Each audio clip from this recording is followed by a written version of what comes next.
In this video, I just want to remind you of some basic ideas that I'm sure you recall from your basic physics. But when we're dealing with these methods, a lot of what we're dealing with does relate back to some pretty simple relationships. We have Ohm's law, where the potential is equal to the product of the current times the resistance.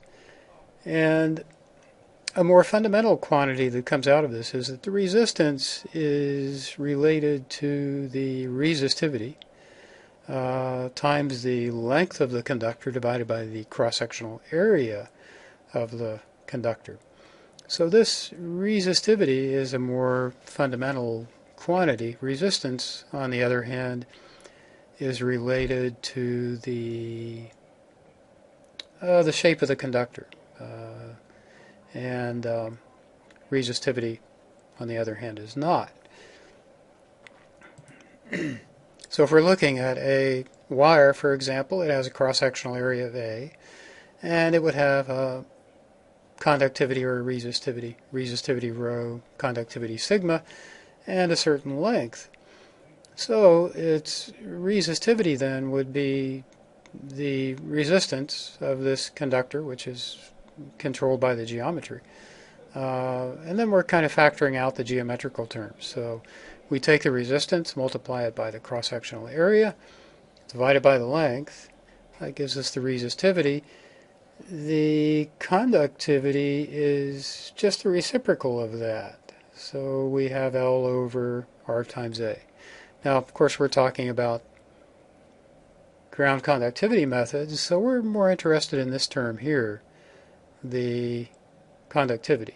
But we will talk later about resistivity methods. And again, this is a kind of an intrinsic property of a material, the resistivity or the conductivity. Something like density would be, whereas mass would vary with the, we could have a big chunk of limestone or we could have a small chunk of limestone.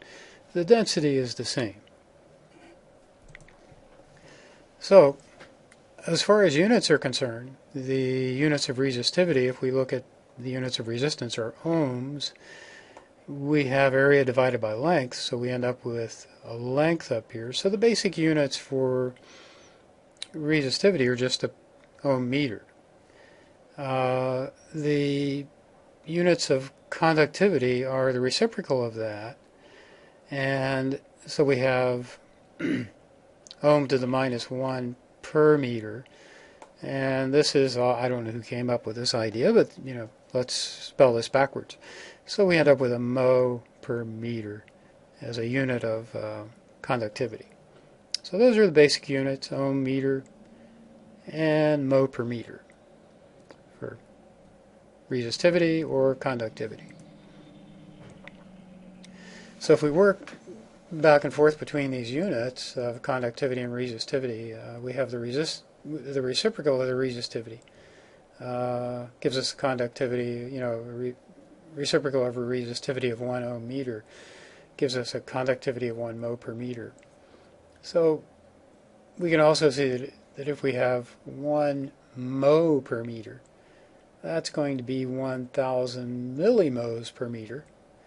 And if we take the reciprocal of 1 millimho per meter, that's 1,000th of a mho per meter, and that reciprocal would give us 1,000 ohm meters. So we end up with 1,000 ohm meters having a conductivity of 1 millimho per meter. So we have this range, a simple range that we can look at from 1 ohm meter, which corresponds to 1,000 millimhos per meter, or 1,000 ohm meters, which would correspond to 1 millimho per meter. So this conductivity or conductance would be measured in terms of mhos or Siemens in this case. So, just to take a couple examples here, if we have a resistivity of 1 ohm meter, the conductivity is going to be 1 over 1 ohm meter. That would be 1 mho per meter, which would be 1 mho is 1,000 millimhos. So we have 1,000 millimhos per meter. And so just taking a look at it in reverse, we have a mho over 1,000, that's a millimho. That would be 1 over 1,000 ohm meters. And so the millimho is just equal to 1 over 1,000 ohms. So if we take another example here, like conductivity of 20 millimhos per meter, then we have a resistivity of 1 over sigma is equal to 1 over 20 millimhos, meters per millimho. That's equal to 1 over 20, 1 over 1,000 ohms. Kind of flip that, and we get 1,000 ohm meters divided by 20. Gives us 50 ohm meters. So 20 millimhos per meter then corresponds to a resistivity of 50 ohm meters. So kind of an easy way to remember this is just to take whatever unit it is. If you're working with a resistivity of 100 ohm meters, take the reciprocal and multiply it by 1,000. So if we take the reciprocal of 100, we get 0.01. We multiply it by 1,000, we get, I'll let you work that out. If we take 20 millimhos per meter, we can do the same thing. We take 1 over 20, multiply that by 1,000.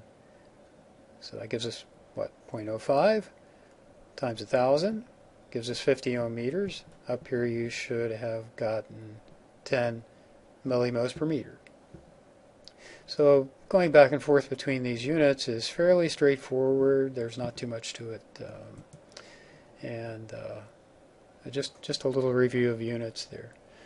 The next time we're going to calculate apparent conductivities for a simple layered earth model. Again, I kind of refer you back to this technical note.